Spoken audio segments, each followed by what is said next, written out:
All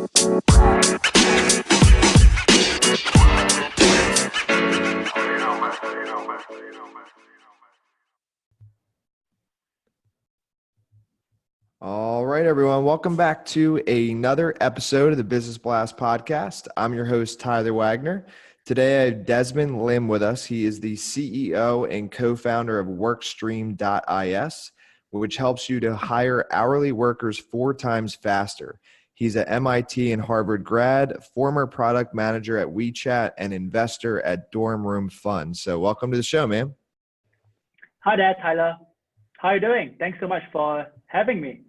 I'm doing well, man. How are you? I'm pumped to have you here. Same here. Yep, doing very well too. Thank you. Awesome.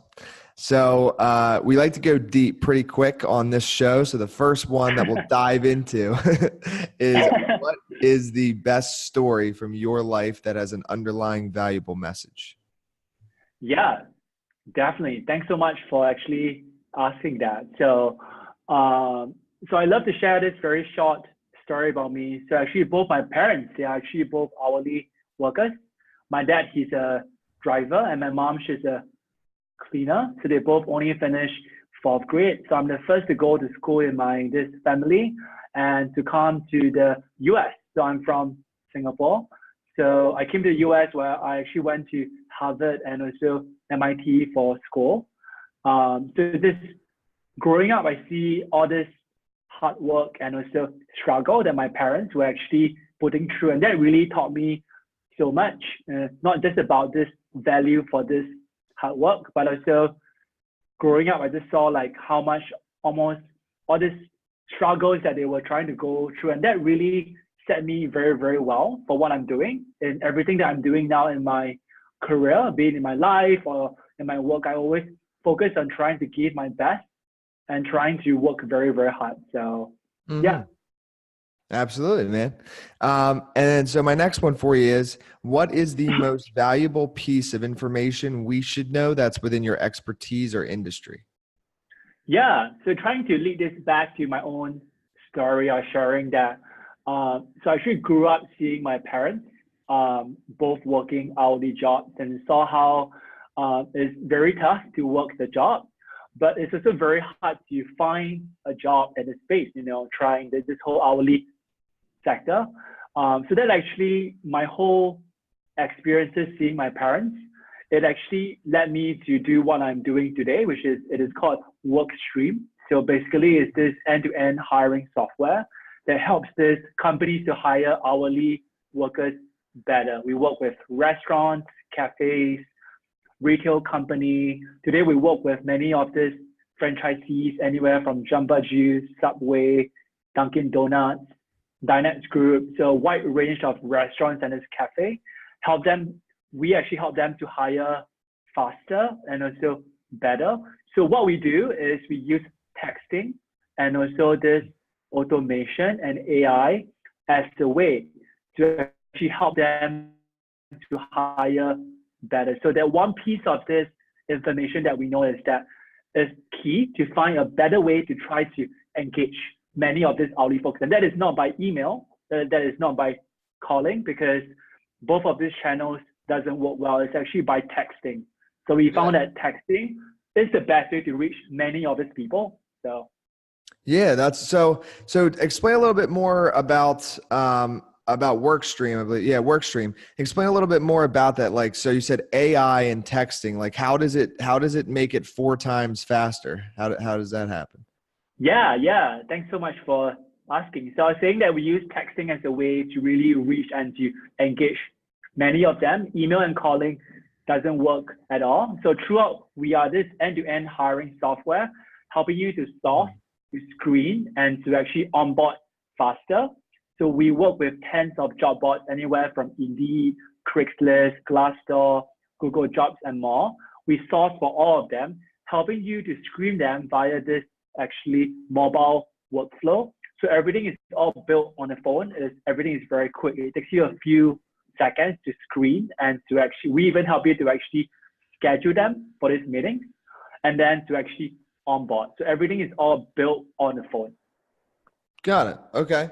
So yeah, I mean, because that's big, man. If you're making it 4 times faster, that's obviously you're solving a problem. Like it's a lot better. So, Thank so you. my next one, and from all your experience, I'm excited for your answer on this next one. What's your best piece of overall business advice? So not necessarily industry specific. Yeah, definitely. I think for every business owner, right, whether you are trying to run your own restaurant, cafe, or you're trying to run like a tech like startup, I think it's very key to build a very strong culture from the start. I think that is definitely my very top advice. So I used to run this Thai food restaurant for 3 years. So it was very tough having to do operations, trying to clean dishes. I was very hands-on. So that was one of the first businesses that I built. But even back then, I learned that trying to build a very strong team culture, trying to show your teammates what should be done right, it is very, very key. And even after I went through Harvard and also MIT, I came out to launch several of my own startups. I learned that it's very key to get this culture right from the very, very start. So, Mm-hmm. and I would actually recommend every founder and owner to perhaps come up with a list of 6 to 7 pointers that you have, write it on this Google Doc and share it with a team and keep talking about it. People really have to hear it, see it, and really feel it every single day in a team. Yeah, absolutely, man. It's about the culture. Culture, Yeah, it is. so It is. important. Um, so my next one for you is if you could give your younger self one piece of advice, what would that be? Yeah, that's a good question. I think for me, it's really trying to take more risks and trying to travel more. I think like one of the biggest thing about being young is you have the chance to take more risks. So my Mm. first love when I was younger, prior to all this, it was actually sports. So I played this basketball since I was 7, and I actually played for this country. So I was actually on this Singapore team playing sports. And I must have put most of my time into that into my this early years, trying to take more risks, trying to play more sports. But through that, I learned so much. I was really following this passion and love, and I learned so much through that. And really, that is what I would say to me. If I could go back in time, I would say take more risks, try more new things, and also travel more. Absolutely, man. Dude, traveling will open your mind. Like, I think that would help a lot of people. Because when we all, like, wherever you grow up, you think like when you're that young, you think that's like the way the whole world works is like your small little town. And it's like, you know what I mean? Like, then you travel overseas somewhere and you're like, whoa, there's a lot of other stuff going on. Like, it's Yeah, way different. So I think traveling is like, I think that should be like a part of like the curriculum at colleges. Like you should have to travel. I know, Um, right? Yes, so, that um, is very true. so my next one, kind of going a little bit down a different path. In your opinion, what's the key to happiness? Wow, that's something very deep. Yeah. Yeah. I'm sure that's what we all think about every single day. Yeah. I mean, I think for me, it's really about um, trying to be content with what you have. I think today, in this world where you can always consume and buy more stuff, be it online or be it offline, I feel like being contented with what you have and knowing what you have is enough. That is always very helpful. So I was actually in this army for 2.5 years. So I served in an army as this infantry officer for 2.5 years. And there was once I actually was overseas in training in this jungles, and I didn't eat for 10 whole days. So in that 10 Wow. days, in that 10 days, I lost about 15 pounds. So I didn't shower, I didn't change my clothes, and I didn't eat for 10 whole days.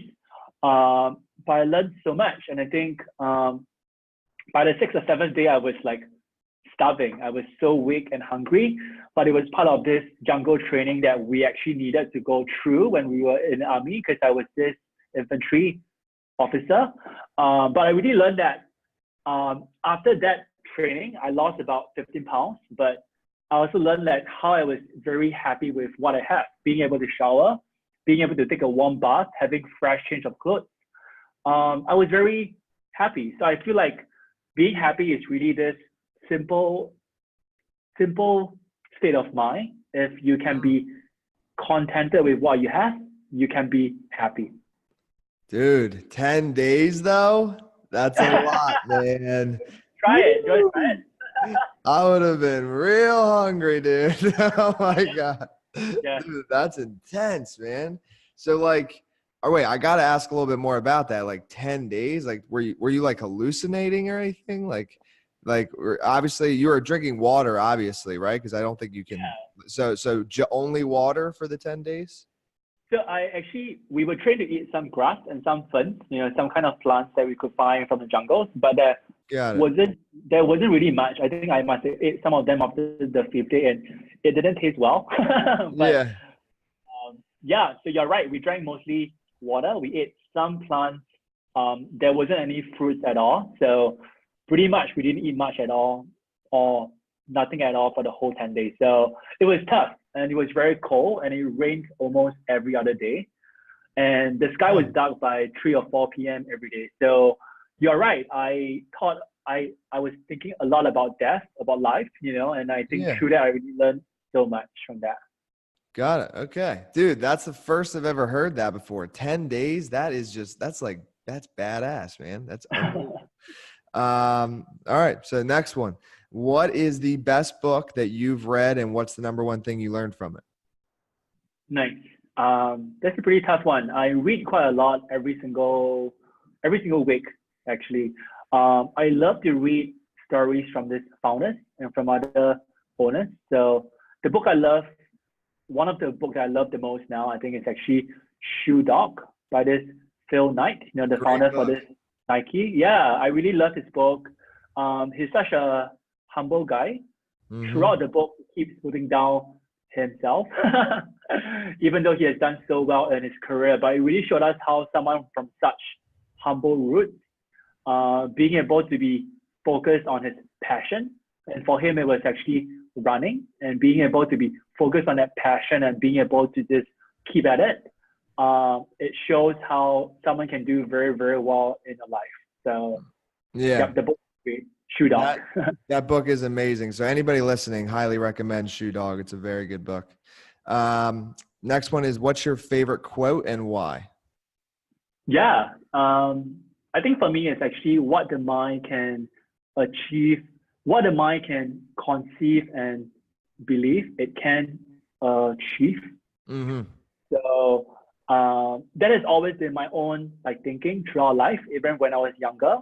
When I first started to play basketball, I wasn't good at all. I was probably the worst player on the team, but I just kept going. When I was doing my current startup, it was very hard from the start, but we just kept going. And today we've been growing very fast and we've been doing very well. So I think you really think that if you can put your mind to something and really focus on one single thing, I'm sure that you can do it. Absolutely, dude. I agree.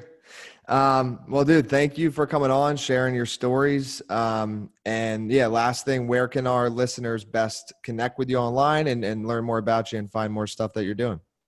Yeah, I think if you click on the link below, I believe you will add it afterwards. You can find me on this actually LinkedIn, or either that, or you can search for me, Desmond Lim, or you can send me this, email at desmond@workstream.is. So I'm very open to connect with other folks to trade stories and to learn more about you. So yeah, man. Awesome, brother. Thank you again. Thank you so much for your time, Kyla. It was great. Thank you. The podcast you just heard was made using Anchor. Ever thought about making your own podcast? Anchor makes it really easy for anyone to get started. It's a one-stop shop for recording, hosting, and distributing podcasts. Best of all, it's 100% free. Sign up now at anchor.fm/new. That's anchor.fm/new to get started.